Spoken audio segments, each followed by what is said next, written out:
Hello guys, before we start this video, I just want to remind you all that we are sponsored by Omely, and with Omely, it's time to get into the game. Omely brings fans together like never before and lets them take center stage. Whether you want to host a live show, jump in as a guest, listen in, or simply connect with other passionate supporters, Omely is the place where true football conversations happen. If you guys are ready to be a part of something bigger, download Omely today and let's help bring football home. Big up to everybody and enjoy the video. Yes, guys, welcome back to Chelsea Fan TV. Welcome back to another episode of 5 Things We Learn.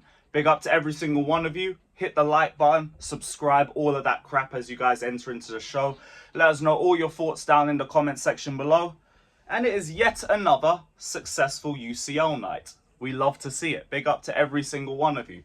I swear, I keep saying it, but I've never been in a period like this in years where I'm actively looking forward to watching Chelsea play. Be it the Conference League, be it the Premier League, I know regardless we're going to see some good football and I'm actually going to see a fight within this squad. And I think this game was the perfect response for us in terms of the Liverpool defeat, because it allows us to build ourselves back into confidence, get ourselves back into winning ways so we don't have to enter into another Premier League game off the back of a defeat. And yeah, Panathinakos didn't really offer us too much. There was a little flurry early on in the first 10 minutes where they were kind of the better team in terms of transitioning and creating chances, but it didn't last for too long. After a while, we were able to take control of the game. We were able to just dominate possession like we usually do. And then it was just a case of when are the goals coming? Because ultimately in the first half, I don't think we were that great in the final third. We're a little bit quiet. Not poor, just more quiet. Actually, I will say, like, all due respect to Neto, I think he had an awful first half. Second half, he picked up the same energy for the rest of the team in general. But in the first half, only Mudryk really stood out to me. And that was going to be my first point. Mudryk is starting to feel a lot more confident, and you can see it in his game. He seems a lot more composed. He's making the right decisions a bit more. There's a self-belief in himself that I haven't really seen from him in ages. Sometimes you see it in like individual moments, but you're starting to see it in longer periods in the game. Yes, he still has the shed upper shot. You didn't really notice it too much because of the size of Panathinakos stadium and everything. But again, the mistakes are few and far between. He ended this with 2 assists and a goal. We already know Mudryk is a sensational passer. I don't even really need to touch on that for too long.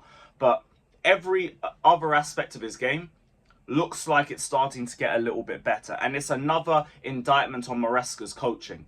Because Mudryk said after the game that in terms of his goal, Maresca's always told him to attack the far post, and he never really was doing that before. So it's just another example of Maresca improving the team. And that kind of leads to my second point. You can see the development even in the B team players. And it comes from Enzo Maresca, and it comes from his individual work on all of the players. And it also is partly due to the fact that we are in the Conference League and it allows us to have 2 completely different squads. But I mean, it also comes down to them just having a system and understanding their roles instead of the whole freedom ball that we were trying to play under Maurizio Pochettino. Because we saw that that didn't improve anybody. I saw improvement from Nicholas Jackson and nobody else in last season.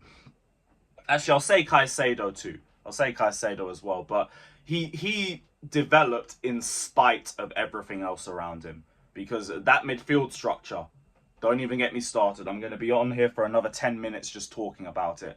But the improvement is clear to see in a lot of players. Because it wasn't just Mudryk. Shout out to Badiashile. Badiashile, this was going to be my 3rd point. And to be honest, I think I'm going to end up with more than 3 points, which are 5 points, which says a lot about the Conference League in general, because I was struggling to come up with points when we played against Ghent last time. But Badiashile is another one that I'm starting to see improvements in.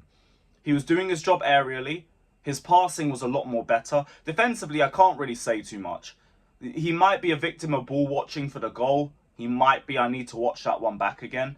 But everything he did progressively was much better. And it felt like watching the Badiashile of old again. So it's good to see the improvement from him. It's good to see the confidence and the improvement building in a lot of the other players as well. And yeah, I'm just really happy to see it. Really happy to see it from him. What else did I want to talk about? I know a lot of people are saying Dewsbury Hall didn't have a good game. I thought it was another case of he was bad in the first half, he improved in the second half. But it's not just him, it was a lot of players. And Nkunku was a little bit quiet. I think João Felix was overall good in the entire game. That was he was one of the better players as well. Every time he gets the ball, he's forward thinking. He's trying to create something.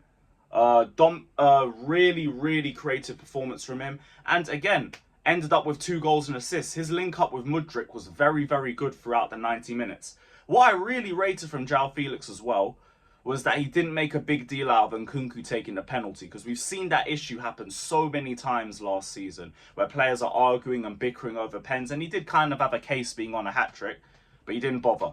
He just left it, and I rate that. You probably have another opportunity for a hat-trick in that competition anyway. All due respect, it is the Conference League. We should be dominating. We should be showing out in this sort of competition, and I'd like to just see him continue to develop, because, like, again, this is another point I wanted to touch on. This competition is so good for confidence building, because it gives the likes of João Felix, the likes of Neto, Mudryk and Nkunku, these players who should be playing week in and week out, the opportunity to do it, and to do it and understand Maresca's style of play. Now Nkunku can say that he started in another game and scored in another game. Mudryk, I want to read this out for you. This guy has more assists than Son, Martinelli, Foden, Doku, Savio, Diaz, Gakpo, Garnacho and Rashford. They don't mean nothing. Williams, Nico Williams, Kudus, Rodrigo and Mbappe. And it's all because of the Conference League. That is unbelievable. We can still say Nkunku has more goals than any other Arsenal player because of the Conference League. It is brilliant. And also, it's our best opportunity to leave with a trophy.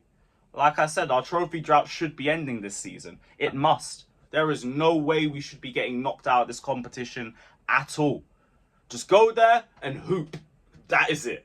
Just go there and hoop. My final point, Enzo in the 6. Very refreshing to see. I did see him liking Instagram comments as well, talking about how this is his best position and how he wants to be playing more and more in this position as well. So hopefully we get to see him in that role a little bit more. But I don't really know where the room for him is with Lavia and Caicedo. Does it mean we push Caicedo further forward? Because I can't lie, that pivot is a bit crazy, and I'm not trying to break that up. I know Maresca's spoken about trying to play all 3 of them together. So hopefully that's the case. But, yo, like, we have to try and see where we can fit him in. Like, he's probably going to start anyway. He might, actually, I say that. He didn't even start in the Liverpool game. So it remains to be seen. But, hey, these are the good headaches that you want to have as a Chelsea fan. So no complaints from me over here. No complaints from me whatsoever. If the worst comes to worst, he's in the Conference League. Another cheat code. Love to see it. But yeah, that is the end of 5 things we learned. Big up to every single one of you that's locked in. Let me know all your thoughts down in the comment section below. Big up to every single one of you that's locked in. And we will see you guys after the Newcastle game. Hopefully it's after another victory.